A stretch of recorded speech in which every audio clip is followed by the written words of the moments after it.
Hi everyone, I'm Caroline Condi, and welcome back to another video for one of my classes.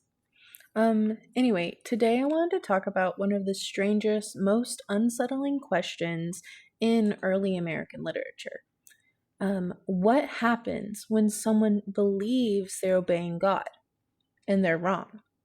Well, Charles Brown's novel Wieland takes that question and turns it into a warning that still feels relevant today.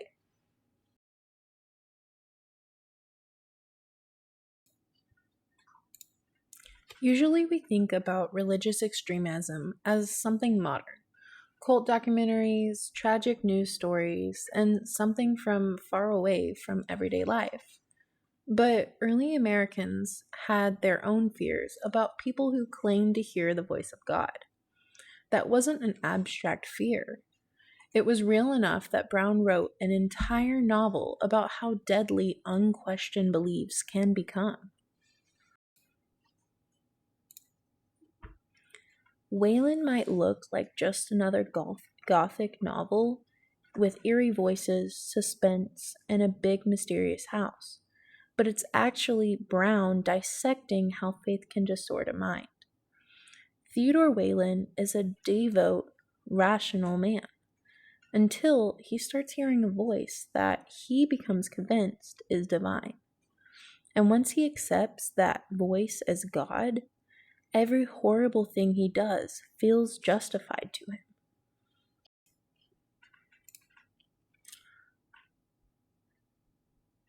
Early American fear of fanaticism.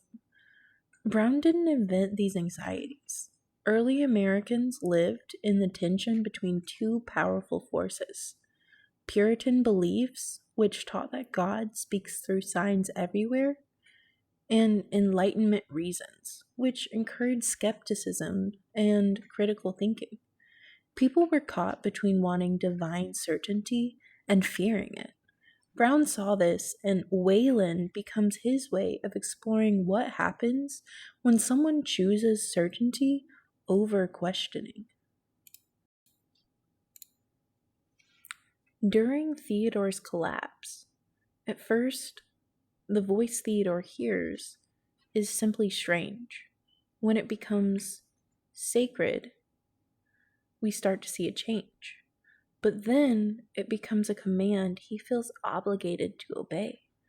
The turning point is when Theodore stops doubting entirely, when he decides that whatever he must hear is God. Once that happens, everything becomes dangerous. There's a chilling moment when Theodore calmly explains that it was his duty to destroy those he loved because the voice required it. Brown makes sure that we see how complete certainty can override humanity.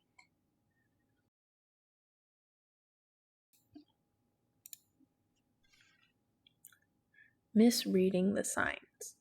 Brown never fully explains the voice. It could be a hallucination, and it could be manipulation, or it could be something else, like supernatural. But that uncertainty is the whole point. In a world where people try to interpret every coincidence, every feeling, and every shadow as a message from God, you can easily mistake a random event for a command. Brown wants readers to feel the danger of trying too hard to find divine meaning in ambiguous signs.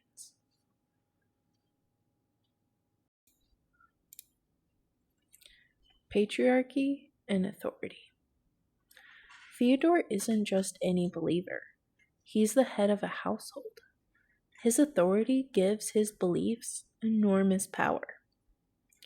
Brown shows how religious extremism doesn't just destroy the person who holds the belief, it destroys everyone under their care, especially in a patriarchal system where obedience to the father is expected. The family portrait from this period represents the world Brown feared losing, a stable home that can be shattered by one man's unquestioning conviction. real-life fanaticism, Matthias. Brown wasn't imagining these things. A few decades later, a real religious figure named Matthias, Robert Matthews, declared that he literally spoke with God's voice. His followers believed him completely. Their lives were controlled, harmed, and in some cases, ruined. Historians Paul Johnson and Sean Wilnitz showed that Matthias used divine authority to justify abuse, violence, and absolute power over his followers. The parallels to Theodore are almost eerie. Both men confuse inner impulses with divine command. Both destroy the families around them, and both show how quickly faith can become fanaticism. Brown's warning. So, Brown isn't arguing against religion. He's arguing against blindness, against shutting down the part of our minds that doubts, questions, and evaluates. His message is simple. Faith without doubt becomes dangerous. When we stop questioning the voices, either inside or outside, that tells us what to believe or how to act, we risk becoming like Theodore.